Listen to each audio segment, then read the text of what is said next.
years, from 1940, the German fighter bombers harassed and strafed British trains and railways.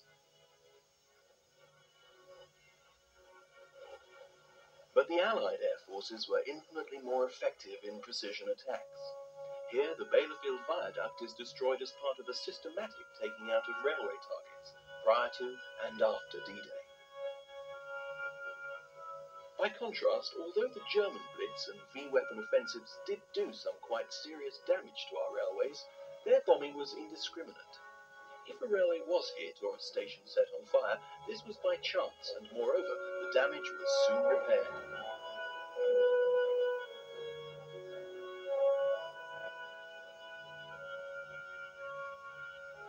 But damage there was. We see here what could and did happen with a vengeance in Portsmouth, in York, in London, and at many other railway centres all across the country. All such destruction was returned with compliments. The railways entered the war in 1939, modernised and quite well prepared. The general public saw this in the new fast trains, like the Coronation Scott.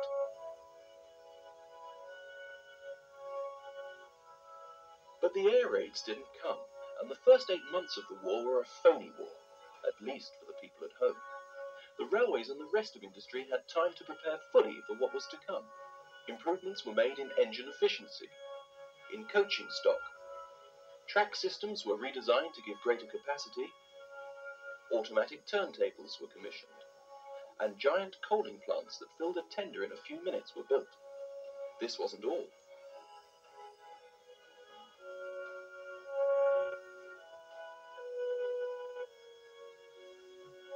But behind the scenes, the network of freight services was no less efficient. For the last 100 years, railway freight services have formed the backbone of Britain's trade and industry. In time of war, they are of supreme importance. Here again, improvements effected during the immediate post-war years enabled the railways, with their numerous depots and vast marshalling yards, to carry an ever-increasing load, munitions, guns and tanks, and to keep the factories that produced them supplied with fuel and raw materials. British railways were tuned for war.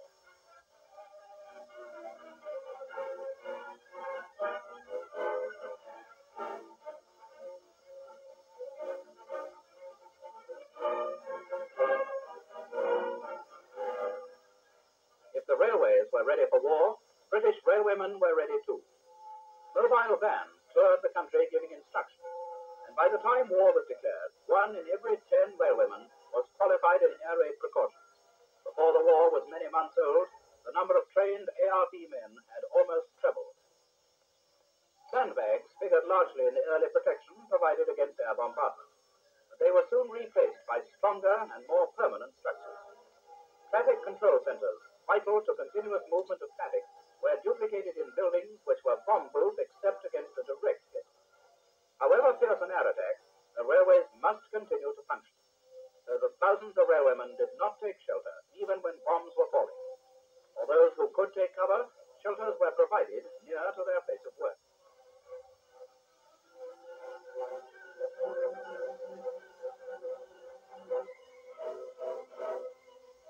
The blackout, with its retarding effect on operations, was the railway's ever-present enemy.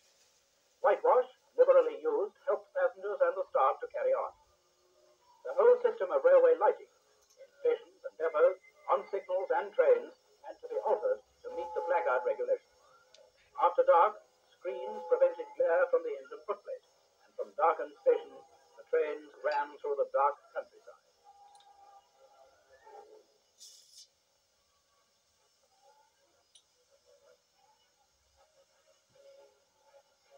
Working through the blackout, taking every precaution, painting out carriage windows. Wartime railway work was not only hard, it could be really dangerous. Railway personnel worked right up until the moment when the bombs came whistling down. They are the unsung heroes of the home front. We must not forget that while on duty, 395 railway staff were killed and more than 2,400 were seriously injured by enemy action.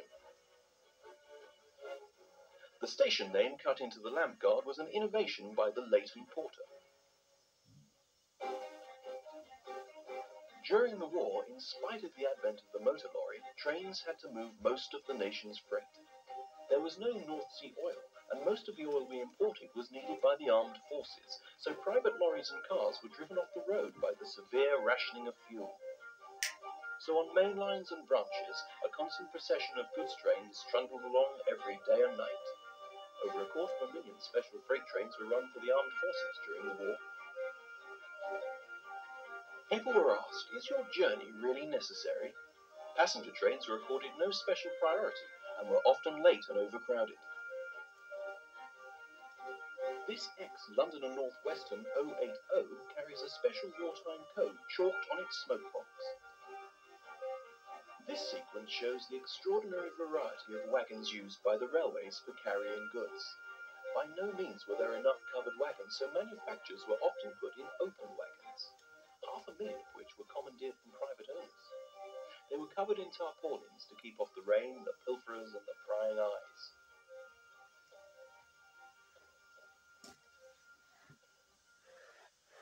War made many and varied demands upon the railway.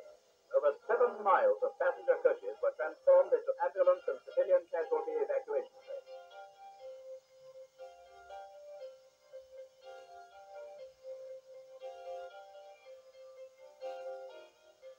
These trains pursued their errands of mercy in France. Some of them were lost when France was overrun. Soon after D-Day, they were back again, working in Europe. From Britain's ports, from the bombed towns, the trains took their wounded cargoes to the hospitals.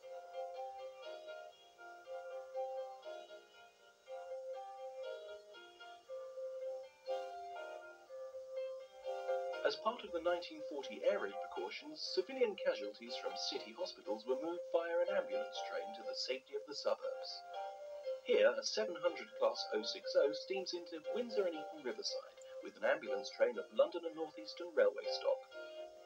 The idea of evacuating civilian casualties to suburban and countryside cottage hospitals was born of the fear that gas attacks and mass bombings on our larger cities would result in a casualty toll which alone would provide a formidable challenge to the urban hospitals. The evacuation train could move back into the cities once an all clear had been given to provide extra emergency accommodation for casualties. Fortunately, they were never required for this second role.